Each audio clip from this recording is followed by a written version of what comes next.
pula. Kulay pula, no? Kulay, ulit natin.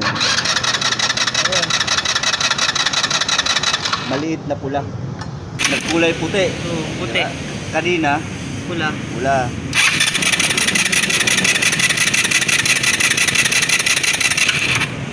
Ako naman talaga dati ayaw ko maniwala dahil nga ngayon nakita naman natin kanina, sinubukan din natin. Kulay pula, naging bluish na siya. Yung kulay. Okay? Okay. Okay. Ayan, bibigay ko na sa kanya yung isa. Pati nga sa alak, nababawasan din. Oo nga, nag-testing din kami. Nagiinuman kami noong nakaraan dito. Nag-testing kami sa alak. Pag inom ko lang gano'n, gin pineapple. Pag inom ko, pineapple na lang. Wala na yung gin.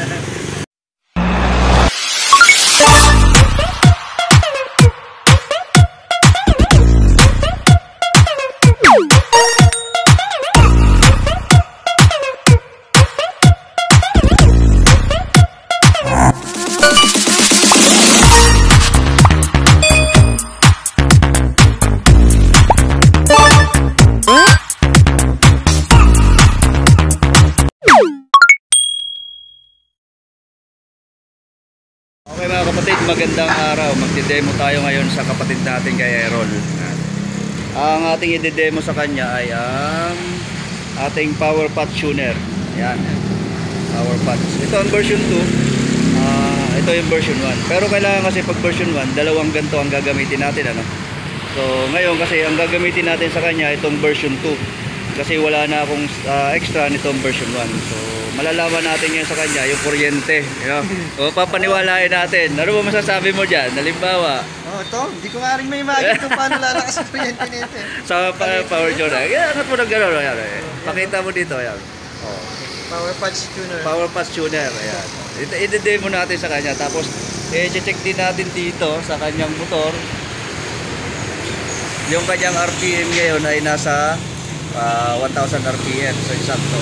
Pag kinabitan kasi natin yan ng power patch tuner na yan is i-increase yung kuryente. So may possible na umangat din ang kanyang RPM. Pero ipapakita ko rin sa kanya mga kapatid, yung kuryente mismo na eksakto na kukunin natin doon sa high tension wire niya para ipakita sa kanya na yung kuryente kaiba nung stock at saka nung kakabitan na natin ng power patch tuner. Ano sa tingin mo? May bulong, may dasal o ano? May ito, may dasal. Ayan, ayan ang ating power patch tuner. Mayroon tayong supplier nito. Pagka ito nagustuhan niya, sabi ko sa kanya, i-demo ko sa kanya. Pagka nagustuhan niya, babayaran niya. Pero pag di niya nagustuhan, libre. Ayan. Libre ang power patch tuner. Okay, start tayo maya-maya kapatid. Ayan kayo rin tumingin din mga kapatid. Ayan, 1,000 RPM. So papatayin muna natin ang kanyang engine kasi baka makuryente ako pag nag-demo na kami na actual. Kasi babaklasin natin ang high tension wire niya doon sa spark plug. Then ilalagay natin tong ano na to, sticker. Patanggal ka kapatid yun, no? Papakita natin yung version 2 kung gaano kalaki. Patanggalin muna natin. Kasi ito yung version 1. Ito, dalawa. Ayan, ayan, dalawa yung guhit niyang ganyan. Ito kasi isa lang. Ayan. Yan ang version 2. Ito yung version 1. Ayan. Kay kapatid ko na Michael Oy, siya ang ating dealer nito, no? Ngayon susubukan natin kung gaano kagaling yung bulong talaga ni Sir Mike. Ayan, pati siya papabilib yan. Okay, start tayo. Tatanggalin ko muna. Kapatid, start na natin ngayon. Tatanggalin muna natin yung high tension niya. Asan yung tension? Kakabit natin itong version 2 na power patch tuner ni Sir Michael Oy. Tatry natin yan. Yan, tingnan natin. Papagasin natin yan. Pakita natin dito na tayo mag-demonstrate. Pag napabilib natin to, babayaran niya. Pag hindi, libre. Teka lang, lulusot ko lang parang kumaganda-ganda ang haba ng pa.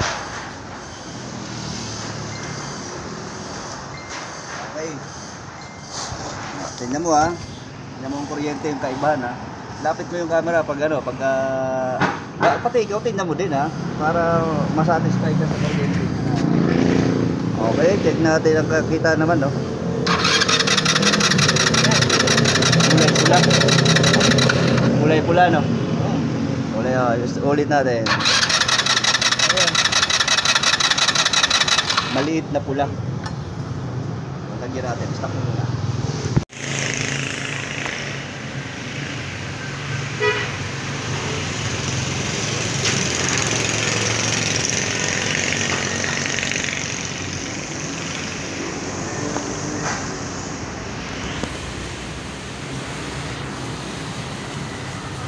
Okay, kakabit na natin mga kapatid dito. Kung paano siya install ganito. Lapit mo rin yung camera natin para makita kung paano install natin to. So, ganito yan mga kapatid. Unahin natin to sa ilalim. Pagdikit, so pag ganyan. So, dapat nasa ilalim tong parang coil. Diba? Parang na tayo magtanggal. Kung mahirapan pa ako magtanggal. Pangalawang ano ko na to mga kapatid, pangalawang demo nitong Power Pass Tuner. Pero sa ngayon kasi, papabilibin natin ito si kapatid na Aaron. Okay, yan. So, ididikit na natin dito. Ayan. Parang mali yata yung kabit ko.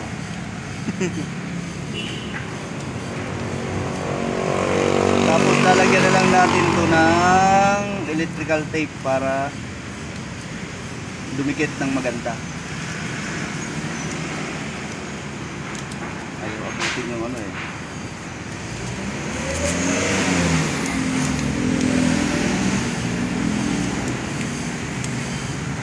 Padikit kasi. Baliktad yata yung dikit dito. Tama naman ang demo. Okay, yan. Tapos lalagyan natin ng electrical tape muna para maganda. Video ko na ulit. Ayan, play. Play lang ng play. Lagyan mo natin ng tape para dumikit na maganda.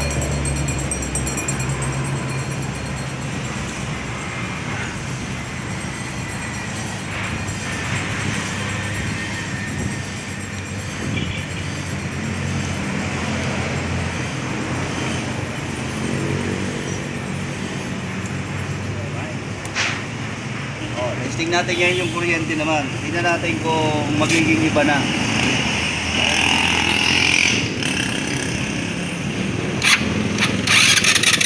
Parang wala. Nagkulay puti. Puti. Kanina, Pula. pula. Puti. Ngayon nagkulay puti na siya. Medyo blue yung unahan. Oo. Kanina ibang kulay. Paano ba nangyari kaya yun, no? Kahit sino di ba makakapagpaliwanag na ano eh. Bakit gumanda yung kuryente niya?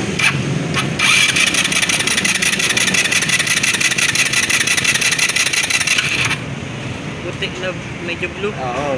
Puti na medyo blue. So titesting na natin ngayon kung magiging one click start.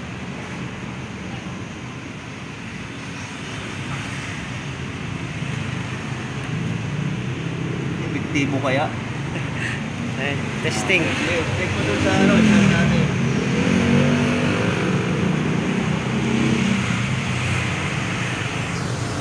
Check mo dun sa... Check natin sa... Ganyan. Ano ka? Bago mo start. Sige, start ko daw.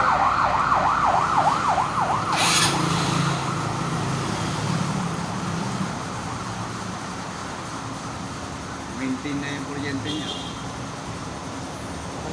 Pero hindi rin siya tumaas, di ba? Pero nagme-maintain siya. Hindi tumaas yung RPM. Oo.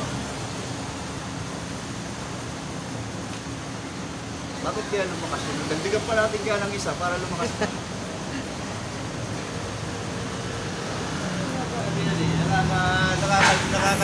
Nakakaduda na bakit simple ano lang, simple coil lang, dikit doon, medyo talagang lumalakas naman yung kuryente, di ba? Pansin mo naman kaya isa ka rin na patunay na talaga nag-iba. Iba yung kuryente. So, yan. Ayun, cellphone ko, papakita ko sa kanya, papaikot ko siya lang. Ayun mo muna yan. So, ayun mga kapatid, naikabit na natin ang Power Pass Tuner na version 2. Ayan, sa kapatid natin kay Errol. Satisfied siya kasi nakita talaga niya yung kuryente na kahit ako naman talaga unang-una dati ayaw ko maniwala dahil nga bakit makakapag ano tong foil na to, no? Yan lang, coil na yan. Magdadagdag siya ng kuryente. Pero ngayon, nakita naman natin kanina, sinubukan din natin, yung kulay pula, naging puti na blue, no? Parang ganon. Naging bluish na siya, yung kulay. So, saksing buhay, yan. Libre na yun, satisfied siya eh. Kung hindi siya na-satisfied, may bayad yun, no? Ngayon, para na siyang naka racing CDI, ganon.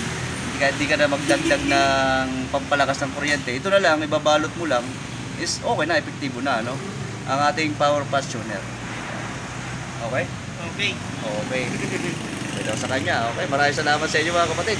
At sana pati kayo masatisfied, ano? Pero mas maganda kasi talaga actual para makita nyo rin. Pero ito po ay wala namang putol yung ginawa namin. Walang cut yun.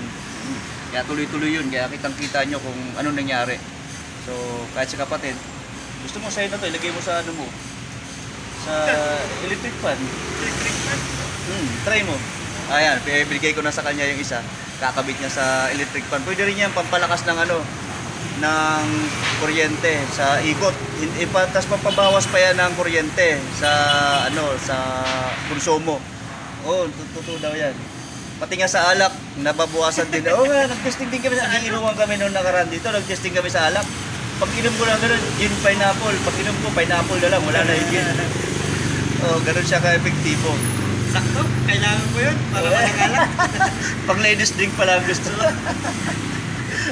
Maraming salamat mga kapatid. At sana po, nakuha nyo yung ating power pass tuner. Salamat kapatid sa pag-video. Thank you, ingat. Thank